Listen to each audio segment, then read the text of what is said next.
오늘부터 22대 총선 공식 선거운동이 시작이 됐습니다. 유세차에서 쏟아내는 확성기 소음이 이제 당분간은 일상이 될 거고요. 또 그 기간만큼은 갑자기 신성한 권리를 가진 한 사람으로서 원하든 원치 않든 평소보단 대우가 융숭한 열흘 하고도 사흘을 더 보내게 될 거라는 얘기가 될 겁니다. 자, 그건 그렇고 말이죠. 선거라는 이 제로섬 게임에서 과연 누가 웃고 누가 울게 될까요? 비 내리는 목요일입니다. 하지만 기호만큼은 보송보송하게 해주시는 두 분과 함께 하도록 하겠습니다. 먼저 정호김 전 의원 나오셨습니다. 어서 오십시오. 안녕하세요. 예, 또 신경민 전 의원 오늘도 함께 하십니다. 고맙습니다. 네. 예. 자, 요즘 정말 여러 곳에서 많은 분석들이 나오고 있습니다. 먼저 정 의원님. 지금 상황이란 말이죠. 과반 의석을 차지하는 정당이 나올까요? 지금 그 예상치대로 하면 각 당에서 자신들이 우세한 지역 빼고 경합 지역으로 지금 생각하는 곳이 62개 지역이더라고요. 그런데 지금 오늘 만약에 투표를 한다면 제 생각으로는 과반 의석이 나올 수도 있는 것 아닌가 이런 생각이 들어요. 예. 신 의원님 어떻게? 지금 한동훈 위원장이 국회 이전 문제를 긴급 기자회견을 통해서 얘기했잖아요. 이게 말하자면은 나 지고 있다는 고백입니다. 이거 이슈에 대해서 좀 이따 얘기할 기회가 있겠습니다만은 이 정도 이슈를 가지고 긴급 기자회견을 비대위원장이 그러니까 여당의 대표 아니에요. 예. 대표가 긴급 기자회견을 통해서 얘기했다는 것은 이건 말하자면 철저한 고백이에요. 이건 안 하니만 못한 거였던 것 같아요. 그래서 이렇게 저렇게 따져봤을 때는 지금 여건이 매우 어렵다.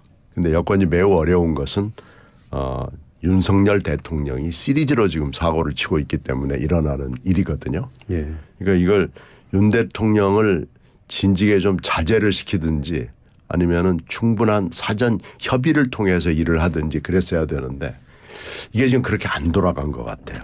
이 시리즈 사고를 지금 현재로서는 막을 수 있는 방법을 못 찾은 거죠. 그러니까 지금 이건 굉장히 여권으로서 힘든 상황으로 점차 들어가고 있다 이렇게 봐야 될 것 같습니다. 신경민 의원 지금 말씀하셨는데요. 정 의원님. 그렇다면 이런 상황이라면 윤 대통령이 모종의 무슨 변화를 보이거나 그러진 않을까요? 그 제 희망사항인데요. 오늘 내일로 그런 모습을 보여주셨으면 좋겠다라는 생각이 들어요. 시간이 없어요. 오늘부터 이제 공식 선거운동을 하는 것이고 대체로 예년의 선거를 보면 이렇게 공식 선거운동이 개시되면은 거의 수치가 이제 픽스됐다라고 볼 수 있거든요. 그런데 여전히 지금 의제가 남아 있습니다. 예. 예를 든다면 의대 정원 같은 문제거든요. 그러니까는 지금 상황의 어떤 반전 드라마를 쓰기는 어려울 것 같지만은 그래도 최대한 노력해서 어떻게 브레이크라도 좀 걸어보겠다라는 그런 어떤 그 애쓰는 모습, 사력을 다하는 모습을 보여주는 것이 또 유권자들에 대한 도리가 아닐까 그런 생각도 들고요. 또 누가 합니까? 이런 상황에서 한국 정치는 끝날 때까지 지켜봐야 되는 데다가 돌출 변수의 여지는 여전히 십몇일 남아 있으니까. 예. 그래서 할 수 있는 건 다 해야 되는데 제가 며칠 전까지는 한동훈 위원장에게 달려있다 그랬는데요. 예. 오늘 내일 윤석열 대통령에게 달려있다라고 생각해요. 비슷한 의견이십니까? 글쎄 저도 비슷하게 봐요. 의료 대란 문제는 굉장히 심각한 문제인데 이걸 지금 너무나 쉽게 접근을 했고 2,000명 증원이라는 건 뭐 죽어도 물릴 수 없는 거다라고 지금 계속 얘기를 하고 있기 때문에 돌파구가 안 보이거든요. 근데 지금 의대 정원의 60%가 넘는 인력을 단번에 늘리겠다는 건 이건 어느 나라에서도 있을 수 없는 일이 지금 벌어진 거고요. 그리고 지금 뭐 그동안 그 사이 문제가 있었던 이종섭 문제랄지 황상무 회칼 문제랄지 뭐 이런 거에다가 대파 875억 원, 870 885원 문제가 나왔는데 이거요. 이건 아니 대파 모를 수 있어요. 그건 모를 수 있는데 이건 그 갔던 그 마트에 관계자들의 아부의 극치입니다. 그러니까 이건 그 875원이라는 그 값도 문제지만 이렇게 정부의 지원과 농협의 지원금이 많이 들어가서 한 3,000원 정도의 돈이 들어간 거 아니에요? 그러니까 그것을 설명을 해 줬어야죠. 그런데 875라는 숫자에만 집착이 돼가지고 대통령이 집어들고 그렇게 얘기를 할 수 있게 만들어 버린 것은 이건 아부의 극치거든요. 그러니까 이런 것 때문에 결국 민생과 물가를 도외시하고 있다는 이미지를 주고 이걸 지금 야당 쪽에서 후비고 들어갈 때 이게 막을 수가 없는 상황이 됐고요. 그런데 더군다나 또 수원에서 나온 후보 하나가 또 이걸 가지고 또 아부를 하겠다고 하다가 또 망신당한 거 아니겠어요? 그러니까 지금 아부가 있는데 거기다 또 아부를 하고 이런 걸 보면서 강서구청장 선거 때 치면서 반성했다고 하더니 아무것도 안 변하고 더 나빠졌구나라는 인식이 지금 쫙 깔려가는 거죠. 정 의원님, 한동훈 위원장이 국회 세종시 의전한다고 했는데 이게 충청도 표심 잡아내는데 도움이 될까요? 제 개인적인 생각으로는 예. 충청도 유권자들이 국회 세종시 이전 이건 받고 투표는 내 뜻대로 이렇게 하지 않을까 싶어요. 그래서 표심에 지금 그게 크게 그러니까 시간이 너무 많이 흘렀어요. 그래서 이걸 가지고 하기에는 이미 오래전에 노무현 대통령이 후보 시절에 대선에서 수도 이전으로 재미를 봤죠. 재미 봤다는 이야기 자체가 노무현 대통령의 언술이에요. 그래서 충청도 분들은 아마 이 의사당 이전은 이미 그 정해진 것인데 지금 시간의 문제라고 생각하고 있었을지도 몰라요. 그래서 제 생각으로는 이게 그렇게 크게 영향을 줄까 싶습니다. 혹시 정 의원님 그런 생각하시는 거 아닙니까? 지금 당 안에서 나올 것들은 없다라는 얘기 하시는 거 아니에요? 왜 없어요? 의대 정원 문제가 있잖아요. 근데 그거 빼고 찾으려니까 이제 이런 어떤 사람들이 표현하기에는 막 던지는 식으로 지금 막 나오는 건데요. 지금 그래도 지금 민생과 직결되고 현안이라고 볼 수 있는 게 의대 2,000명 정원이거든요. 예. 그런데 이미 정부에서 지방 의대로 의대생들을 배분했기 때문에 이거는 건드릴 수 없는 문제다라고 선을 긋잖아요. 예. 근데 사실은 그게 핵심이에요. 그게 핵심이기 때문에 2,000명은 아니더라도 그럼 내가 요번에 점진적으로 올해는 이만큼 늘리고 하겠다라는 어떤 그 정부의 그런 그 대안이 제시되는 것이 오늘 내일 동안에 해야 될 과제다. 그거 자체는 영향을 줄 수가 있어요. 그리고 그게 적어도 300~400명보다 훨씬 많으면은요. 그 4년 전에 문재인 대통령이 지지율 60%에 육박했음에도 불구하고 의대 정원 증원을 못했어요. 그런데 윤석열 정부가 어쨌든 타협이든 뭐든 2,000명이 안 되더라도 요번에 정원을 예를 든다면 뭐 700명이든 1,000명이든 하잖아요. 그럼 한 거예요, 이 정부는. 그렇게 해가지고 설득하고 또 이제 지금 새로 의사협회 회장된 분이 굉장히 정치적이고 센 발언을 많이 하는데 오히려 의사협회 회장이 그런 말하면 의사들한테 역풍 불어요. 그래서 마지막으로 제 그 희망은 예. 대통령께서 적어도 이 문제와 관련해서 2,000명을 해야 그 목표 연도에 우리나라의 의사 수요에 맞지만 지금 이런 상황에서 일단 그러면은 2,000명은 아니지만 그리고 향후에 점진적으로 하는 거에 대해서 내가 결단을 내리겠다. 이런 모습을 한번 보여주기를 바라는 거예요. 근데 그 숫자가 적어도 300명, 400명만 넘어도 윤석열 대통령은 의료 개혁을 한 대통령 기억될 거예요. 예. 지금 참 세종에서 이영선 후보 더불어민주당 후보가 이제 나오질 않으면서 거기에서 그 김종인 후보 새로움이래 김종인 혼자 계시잖아요. 네. 그쪽 분위기를 지금 어떻다고 그러세요?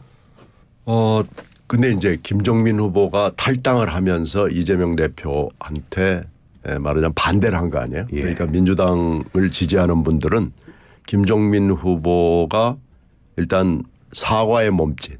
그게 잘못됐다는 뭐 그런 몸짓을 보여줘야 된다라는 거죠. 예. 근데 김종민 지금 후보 입장에서는 그 자기 부정을 하라는 얘기인데 이게 지금 가능하겠느냐. 그러면 다시 새로운 미래를 탈당을 해야 되는 뭐 이런 걸 지금 자꾸 얘기를 하는데 그건 좀 뭐 십자가 밟기 비슷한 뭐 이런 거기 때문에 좀 곤란하지 않느냐. 예. 뭐 이런 건데요.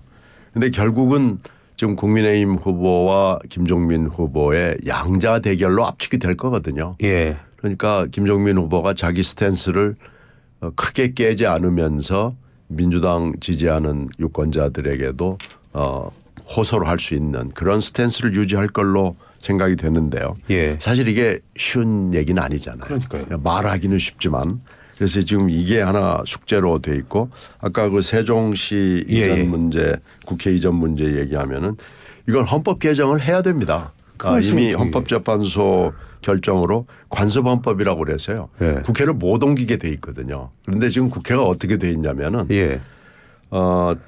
이렇게 뭐 길거리 국장 과장이 너무 계속 KTX 타고 왔다 갔다 하는 국과장들이 늘어나면서 예.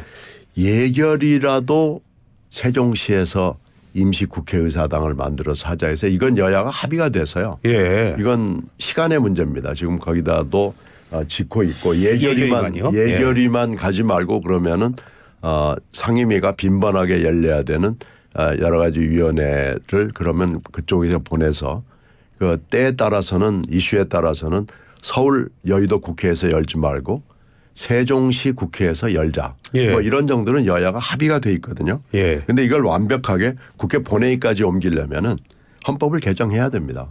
그러니까 그때 헌법재판소 결정이 대통령실과 국회는 안 되는 걸로 돼. 이거 이제 관습헌법이라는 그 이름을 댔거든요. 그러니까 이 관습헌법을 말하자면 뛰어넘는 방법은 헌법을 개정하는 것 외에는 방법이 없고요. 이게 지금 사실 여야 간에 다 합의가 돼 있어요. 예. 그러니까 헌법 개정이라는 이슈가 어느 순간에 나온다 그러면 이건 자동적으로 해결할 수 있는 문제이기 때문에 이미 충청도에 있는 분들은 국회가 오는 걸로 다 알고 있습니다. 언젠가는 오겠지. 대개 이 정도거든요.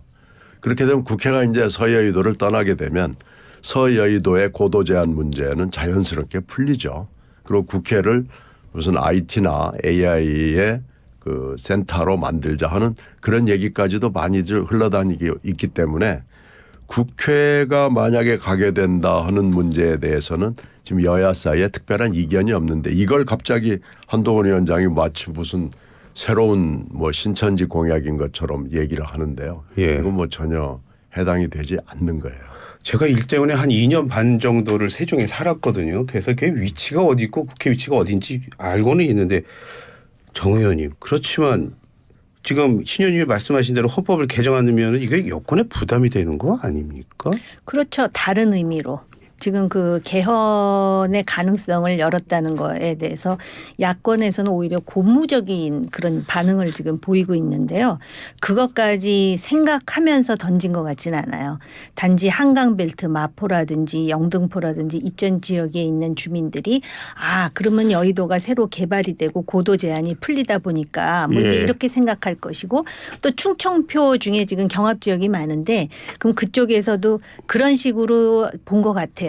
근데 만약에 이것의 그 국회를 입법부를 세종으로 옮기고 이것이 헌법 개정 사안이라고 한다면은 여당에서 먼저 던졌기 때문에 헌법 개정을 안 할 수 없는 거잖아요. 그러면은 헌법 개정하는 김에 이것도 하자 저것도 하자 하면서 여러 가지 얘기가 나올 수 있어요. 사실 제가 예민해 갖고 구체적인 말씀은 안 드리겠습니다만은 그래서 지금 거기까지는 생각을 안 한 것 같고 그리고 제가 볼 때는 이거 자체가 그렇게 왜냐하면 득표에 도움이 되려면은 여당에서는 의사당을 옮기자 그러는데 야당이 반대할 때 그때 이제 그 표가 올라가는 건데 오히려 야당이 그거 이미 우리가 얘기했던 거거든. 하는 김에 사법부 뭐 검찰청을 포함해서 이것도 저기 여기저기다 옮기자까지 얘기가 나오잖아요. 조국 시대 그런 얘기가 그래서 그런 면에서 좀 그 고민이 그 깊은 고민이 없었던 것 아닌가라는 생각도 들죠.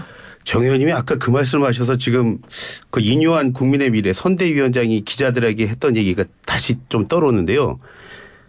그 연평도가에 갔다 오면서 그런 말 했다고 그래. 인요한 국민의미래 선대위원장이요.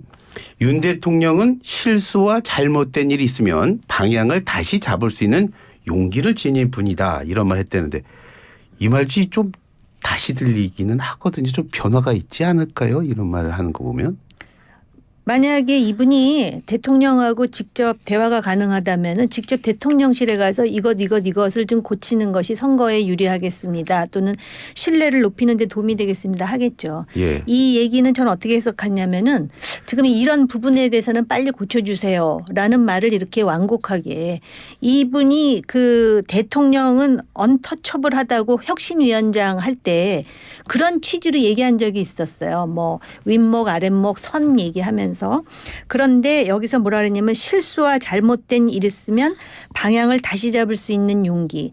인요한 위원장이 의사 아니에요? 예. 그러니까 의대 증언을 그 생각하면서 했을 수도 있는 것이고 그다음에 이제 국민들이 지금 아쉬워하는 부분에 대해서 빨리 이거를 그 바로잡기를 해야 됩니다를 이렇게 돌려서 말한 것으로 볼 수도 있죠. 예. 신현님 의견을 좀 못 물어봤네. 자, 대통령이 변화를 보일까요?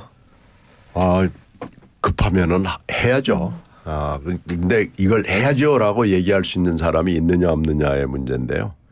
이 대파 문제는 875원 한번 뱉었기 때문에 이건 어쩔 수 없지만요. 의료 대란은 이건 언제든지 바꿀 수 있습니다. 왜 그러냐면은 지금 2,000명 증원이라는 것만 계속 얘기를 하지만 필수 의료하고 지역 의료에 대해서는 아무 얘기가 없어요. 지금 이거 하자고 2,000명 지원을 한 거 아니겠어요? 예. 근데 지금 산부인과 소아과 그리고 외과 관련 학과들 그래서 산소 외응이라고 그러잖아요.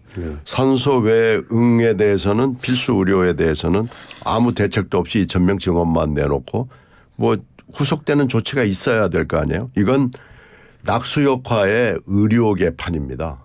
숫자 늘려내면 어떻게 되겠지 하는 건데 안 됩니다.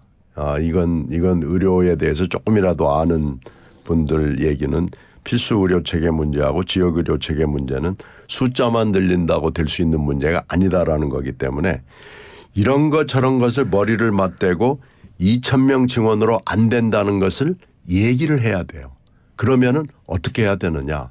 1,000명을 늘리더라도 500명을 늘리더라도 필수 의료 문제하고 지역 의료 문제를 풀 수 있는 방법을 그러면은 논의합시다. 이러면은 얘기가 풀릴 수 있거든요. 그러니까 대통령한테 이렇게 해서 이 문제를 풉시다라고 얘기할 수 있는 사람이 지금 정부 여당 안에 한 사람도 없는 거예요. 이것이 문제입니다.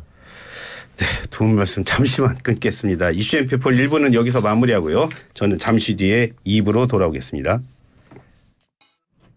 네, 이슈 엠피폴 2부 이어가겠습니다. 이슈 엠피폴은 청취자 여러분과 함께 만들어가고 있습니다. 짧은 문자 50원, 긴 문자 100원, 샵 0945로 의견 주셔도 되고요. YTN 라디오 앱 유튜브 댓글창 이용해서 의견 주십시오. 여러분의 의견 정말 총선 앞두고 저희들이 균형 있는 시각을 전하는 데 큰 도움이 되고 있습니다.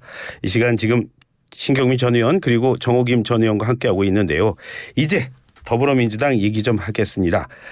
아침 신문을 살펴보니까 대부분 이렇게 정리가 됩니다. 민주당은 굳히기, 몸조심 이런 단어들을 쓰던데 먼저 신 의원님.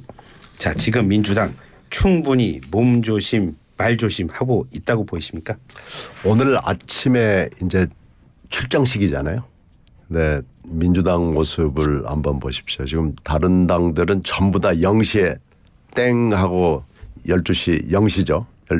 치니까 전부 다 뭐 각자 소방 관련 가는 데도 있고 민생 관련으로 해서 도매시장 가는 데도 있고 있는데 민주당만 안 갔습니다. 그리고 10시에 용산역에서 첫 일성이 나왔어요. 그런데 이제 10시에 나온 것도 뭐 의미 있게 볼 수 있지만 더 의미 있는 것은 이재명 대표가 원고를 가지고 나왔습니다. 원고를 가지고 읽었습니다. 그 모습은 뭐냐? 말조심, 몸조심 하자는 거죠. 지금 이재명 대표가 현재까지는 오늘 전까지는 이렇게 손 마이크를 이용해서 이렇게 손을 모으고 했는데 할 때마다 거의 한 번씩 이 뭔가 문제가 되는 발언들이 있었어요. 거의 매일. 그래가지고 그거 가지고 이제 계속 여러 가지 말들이 뒷말들이 나오고 이랬는데 오늘은 아예 원고를 가지고 나와서 그걸 쭉 읽더라고요. 그런 걸로 봐서 이제 충분히 그 경고 사인이 들어갔구나. 굉장히 조심하겠구나. 이런 느낌이 확 왔습니다. 정 의원님. 그래도 최근에 이렇게 왜 그렇게 이재명 대표 메시지가 점점 더 강해졌다고 보십니까? 뭐 한간에서는 뭐 조국혁신당 의식해서 그런 얘기도 있다고 하고 그러는데 어떻게 보셨어요? 최근에. 조국 대표 의식하는 거 맞는 것 같아요. 그 전에는 그 행동이라든지 말할 때 그 본인의 사법 리스크가 자기 어깨에 그 짓누르는 부담감 때문에 그런지 굉장히 이렇게 좀 피하기도 하고 그래가지고 사이다가 더 이상 아니다라는 그런 볼멘 소리까지 나왔었잖아요. 근데 조국 혁신당이 사실 조국 혁신당 처음에 등장할 때 기억나십니까?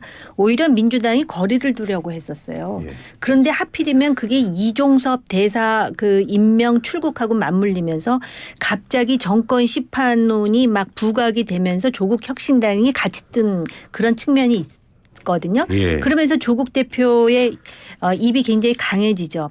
그 태도라든가 이런 건 굉장히 그 뭐 막말을 쓰거나 그러진 않지만 탄핵이라든지 특검이라든지 그런 얘기가 먹혀 들어갔잖아요. 그러다 보니까는 본인도 그 본성을 다시 찾아야겠다고 생각을 한 건데 그러다 보니까 말이 세지는데 그냥 세지는 정도가 아니라 거의 막말 가까운 뭐 쉐쉬에서부터 의붓 아버지 계모 거기다가 그 광주 5.18과 관련해 가지고는 희생자나 유가족에게 정말 해서는 안 될 표현까지 쓰지 않습니까? 제가 표현 안 하겠습니다. 방송이라. 그렇게 강해져 가지고 아마 당에서도 걱정이 많았겠죠. 그래서 지금 셀프 입단속을 하는 게 아닌가 그런 생각이 들고요. 또 어떤 전문가는 이런 해석도 내놓더라고요. 원래 입이 거칠었잖아요. 우리가 상상할 수 없는 여러 가지 욕설과 막말이 나왔잖아요. 본인 형수에 대한 말도 그렇고 그러다 보니까 이재명 대표가 아무리 세게 얘기해도 유권자들은 저 사람은 원래 그런 사람하고 그 정도에서 이렇게 그 별로 그렇게 비판을 안 한다는 거죠. 네. 예를 들면 트럼프 하면 우리가 가지고 있는 어떤 그 인상이라는 게 있잖아요. 그럼에도 불구하고 지금 상당히 승기를 잡았다고 생각해서 매사 조심하는 게 아닌가 그런 느낌이에요. 선거를 이제 공식 선거전이 이제 들어갔는데요. 선거에서 이렇게 어떤 강경한 말이 나오는 게 결국은 지금은 그 결정하지 못한 중도층의 표심을 잡아야 되는데 강경한 말이 중도층의 표심을 잡는 데 유리합니까? 아니면 조금 유하거나 어떤 정책을 내놓는 게 표심을 잡는 게 어떤가요? 강경하되 예. 천박하거나 쌍스러워서는 안 되겠죠. 그러니까 지금 조국 대표의 발언을 보면 저는 동감하지 않아요. 그리고 본인이 그런 주장을 할 자격이 있나라고 생각하는 사람이에요. 그런데 보면은 그 말 속에 저속하거나 막말 뭐 이런 게 안 나와요. 그러다 보니까 어떤 사람은 품격이 있다라고 평가를 하기도 하거든요. 그리고 선거 때가 되면은 그 선명성을 강조하기 위해서도 매우 그 유권자들의 뇌리에 콱 각인되는 그런 표현을 해야 되겠죠. 그리고 지금 그런 것이 먹힌다고 지금 보고 있는 거 아니겠습니까? 심지어는 자신들의 지지자들뿐만 아니라 4050 세대 중도 무당에게도 먹힌다고 지금 판단하고 있거든요. 그렇기 때문에 그 강한 말을 하는데 이거는 어떻게 보면은 근데 내용을 보면 똑같아요. 안의 내용은 그 사람의 어떤 그 인격하고 연결되는 부분인 것 같아요. 말이라는 게 정말 중요한 것 같은데요. 지금 정 의원님 말씀하신 대로 이게 방식이 중요한 겁니까? 또 내용이 중요해요. 참 어렵네요. 두 개 다 중요하죠. 예. 내용도 중요하고 뭐 어떤 단어 선택과 논리를 쓰느냐라는 게 중요하죠. 근데 이제 실제 선거운동에 들어가서 예. 보면은 가장 많이 듣는 말이 싸우지 마라고 그럽니다. 유권자들이요. 네, 유권자들이 싸우지 마라고 그래요. 그러면 그걸 이제 어떻게 그걸 잘 답변을 하느냐라는 것이 후보자 몫이에요.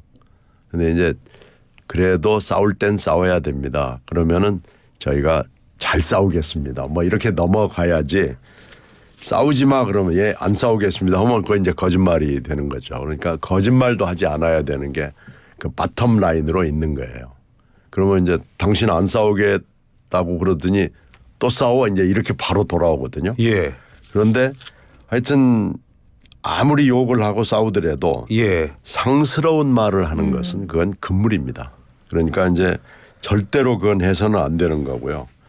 하여튼 점잖게 얘기하는 것은 아주 기본이고요. 예. 그래서 그런 것들을 가지고 마지막 날까지 조심을 해야 되는 거예요. 그러니까 13일이라는 시간이 13일 동안의 이 시간의 시작 포인트가 그대로 유지되도록 하는 것이 선거운동에서 후보들의 몫이거든요. 예. 근데 지금 사실 13일 동안의 이변이 일어날 가능성은 이제 하루가 지나면 지날수록 점점점 가능성은 낮아집니다. 그래서 선거운동 개시 시점이 매우 중요한데 오늘 이 시점에서 바라봤을 때 지금 한동훈 위원장의 태도를 봐서는 좀 조급해 보이는 건 확실합니다. 예, 점잖되 강하되 그러면서도 또 거짓말을 하지 않으면 정말로 어려운 13일을 보내야 합니다.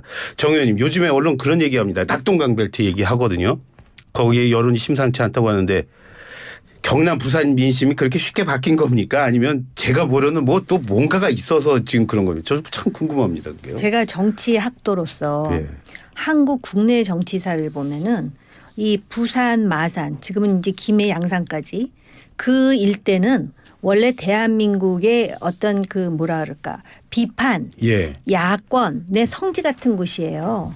예를 든다면 1960년 4.19가 있었잖아요. 예. 그 원인은 3.15 부정선거죠. 예. 근데 아마 그때 역사를 보면은 당시 고등학생 중에 김주열 학생이 시위를 하다가 눈에 체류탄일 거예요 아마 예, 박힌 채. 체류탄입니다. 그래서 김주열 열사 그러잖아요. 그 학생이 아마 마산 출신인 것으로 제가 좀 나중에 확인해 주세요. 예, 마산고등학교인가요? 그럴 겁니다. 그렇습니다. 예. 그리고 그래서 4.19 그다음에 1979년에 부마 사태라는 거 있었죠.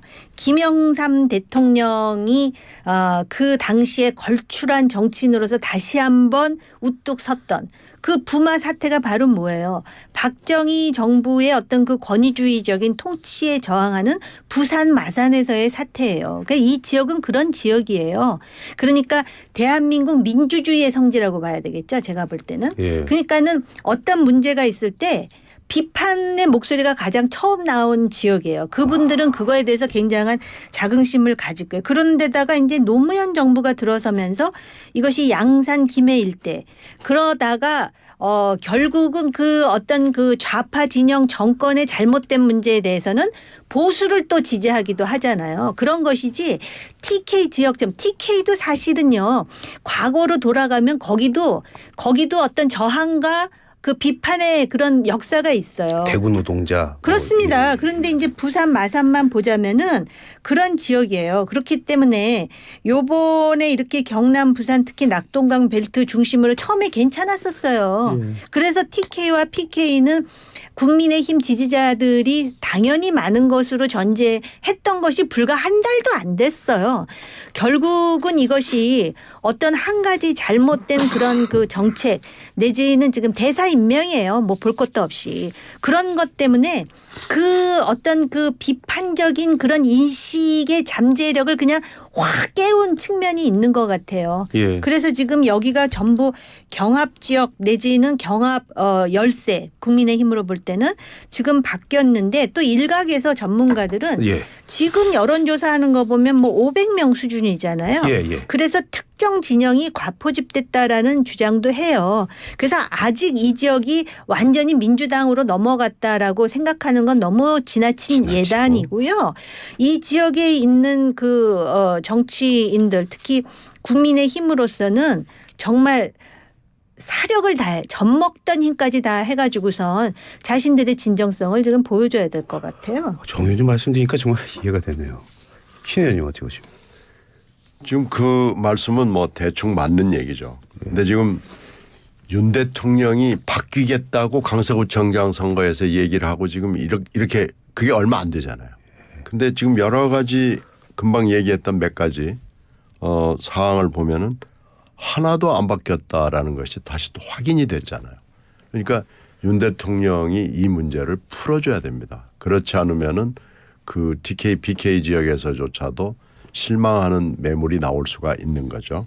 지금 그런 점에서 한동훈 비대위원장이 이거 우리 지고 있다라는 얘기를 솔직하게 지금 사실은 행간에다 깔고 얘기를 하는 거거든요. 예. 지금 이런 상황에서는 지금 대책은 국민의힘 입장에서 봤을 때는 이제 키는 윤 대통령이 가지고 있는 거예요. 지금 그 낙동강 벨트 얘기했는데 한강 벨트 역시도 비슷한 연장선상이 그렇죠. 이해하면 그렇게 될 것 되면 낙동강 벨트가 그렇다면 한강 벨트 뭐 금강 벨트가 있는지 모르겠습니다만은 예. 다 영향을 주게 되는 거고요. 예. 이게 지금 전국적인 영향을 주는 거고요. 이걸 지금 좀 처음에 의료 이 분쟁이 생겼을 때 좀 너무 쉽게 봤던 거 아닌가 싶어요. 거의 뭐 화물연대에서 이 정권이 출범하면서 재미를 좀 본 거 아니겠어요? 예. 화물연대처럼 해서 보수 쪽에 박수를 받고 의료 문제도 뭐 체계를 잡으면은 아마 굉장히 좋은 성과를 낼 것이다라고 지금 쉽게 생각을 한 거고요. 예. 이 사안의 성격을 좀 잘못 파악을 한 거고요. 지금 현재 물가 문제도 좀 너무 가볍게 접근을 하는 거고요. 예. 만약에 이게 좀 처리가 안 되고 핸들링하기가 어렵다 그러면은 아픔이라도 같이 해야 되거든요. 근데 그런 몸짓이 전혀 없었고요. 그리고 이종섭 장관 같은 경우에는 지금 이 시점에서 왜 꼭 호주 대사를 내보내야 되는가라는 문제가 있는 거예요. 조금 있다가 해도 되고요. 이렇게 급박한 문제가 있었나? 그럼 급박한 문제는 뭐야? 이렇게 질문이 하나하나씩 들어가면은 사실은 할 말이 없고요. 황상무 회칼 같은 것은 바로 발언이 나왔을 때 즉각 조치를 했어야 되는데 이걸 일주일 가까이 끌었거든요. 이런저런 문제에서 보면은 이번 선거에서 윤 대통령의 역할이나 뭐 이런 건 굉장히 큰 겁니다. 신 의원님께서 그렇게 말씀해 주시니까요. 또 게다가 또 오늘 또 공식 선거가 들어가니까 두 분께 이 질문 한번 좀 드리고 싶네요. 자, 그동안에 계속 우리가 선거를 봐왔는데 그전까지 다 봤을 때 긍정적인 면도 되고요. 부정적인 면도 상관이 없습니다. 유권자는 기회가 없었으니까 유권자에 대한 얘기는 안 하셔도 되고 말이죠. 지금까지 선거 과정을 보면서 가장 인상 깊었던 한 장면을 꼽으라. 그러면은 참 어려우시겠지만 신 의원님 어떤 장면이 기억이 나십니까? 그래서 뭐 윤 대통령 얘기는 제가 많이 했으니까 그건 일단 접어두고 보면은요. 민주당 경우에서 공천이었어요. 근데 이제 공천이 되면서 작업이 진행되면서 설마 하던 분들이 다 떨어졌거든요. 추풍의 낙엽처럼 뭐 추풍 동풍 해가지고 다 떨어져 나가면서 특히 그분들의 공통점은 내가 의정생활 잘했고 그리고 국민 지지도 있고 뭐 이러니까 나는 어떻게 룰을 만들어놔도 이길 수 있을 것이다라고 그러면서 임했거든요. 예. 근데 다 떨어졌습니다. 박용진, 양기대, 박광원, 김철민, 뭐 전해철 이런 분들이 다 그냥 추풍의 낙엽이 돼가지고 떨어졌는데 이걸 보면서 나는 할 수 있다라는 것이 얼마나 허망한 일인가. 그리고 이 정당 안에서 일어나는 이 공천 과정에서 여론조사는 근본적으로 다시 한번 들여다봐야 될 정도의 수준으로 변질이 됐다. 이것은 정당 스스로 할 수 있는 일을 넘어서서 이건 조사가 필요한 부분이 아닌가. 이게 만약에 안 된다면 우리가 민주정치를 제대로 할 수 있을 것인가라는 근본적인 회의가 드는 대목이었습니다. 그래서 이건 선거가 끝나고 난 뒤에 우리가 한번 진짜로 솔직하게 볼 수 있었으면 좋겠는데 볼 수 있을지는 모르겠어요. 정 의원님은요? 오늘 그 공식적인 선거 이제 첫날 그 이재명 대표의 일성이 무너진 민주주의의 재건이라 그러더라고요. 그래서 그게 굉장히 인상적으로 남았어요. 무너진 민주주의의 재건. 아마 윤석열 정부를 비판하기 위해서 이런 일성을 낸 것 같은데 사회 전체의 민주주의가 완성되기 위해서는 정치인들이 자기네들 조직 속에서 민주주의를 실천해야 돼요. 이걸 보통 정당 민주주의라 그러고 헌법에 명기되어 있기도 합니다. 근데 이번에 공천을 보세요. 이게 정당 민주주의예요? 정당 민주주의가 아닌 비명 행사를 통한 이재명 일당 1인 시야에 그런 민주당을 만들었다 이겁니다. 그럼에도 불구하고 어떻게 무너진 민주주의를 얘기할 수 있는가. 그 국제정치 이론 중에도 민주평화론이라는 게 있어요. 민주주의 국가끼리 그 같이 이렇게 국경을 맞대고 있으면 전쟁이 안 난다는 거예요. 그럼 언제 전쟁 가능성이 높아지냐. 한쪽은 민주주의인데 다른 쪽이 권위주의로 막 시작을 한다든지 독재 전제일 때 그렇다는 것이거든요.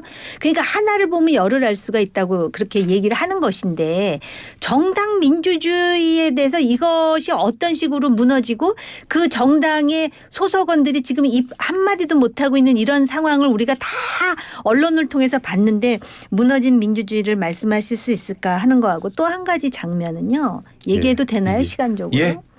조국 대표가 어디선가 유세 현장에서 어린아이가 책에다 아마 사인을 해달라 그랬나? 그러니까 저도 이렇게 얼뜻 지나가는 장면이었는데 그랬더니 딱 무릎을 꿇고 그 아이에게 아주 그 아이에게 용기와 희망을 주는 그런 격려의 문구와 함께 사인을 해주는 모습을 보고 아마 많은 사람들이 깊은 인상을 받았을 거예요.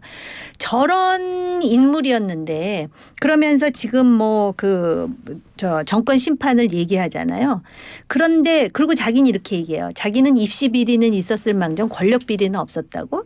근데 가만히 생각해 보니까 입시 비리만 있었던 게 아니에요. 막 떠오르더라고요. 울산시장 선거 문제도 떠오르고 유재수도 떠오르고 그다음에 뭐 블랙리스트 문제도 떠오르고 뭐 여러 가지 얘기가 떠오르는데 과연 무엇이 진짜 모습일까? 그러니까는 참 이미지가 이렇게 중요한 거구나. 그리고 사람들은 금세 잊어먹는구나. 그럼에도 불구하고 여당하고 윤석열 대통령은 지금 그 이미지로 포장하는 것조차도 못하고 있다라는 점에서 갑갑한 그런 생각이 들었어요. 그 두 장면이 인상적이네요. 예. 말씀 끝까지 들었습니다. 이 시간 마치겠습니다. 내일 뵙겠습니다. 고맙습니다.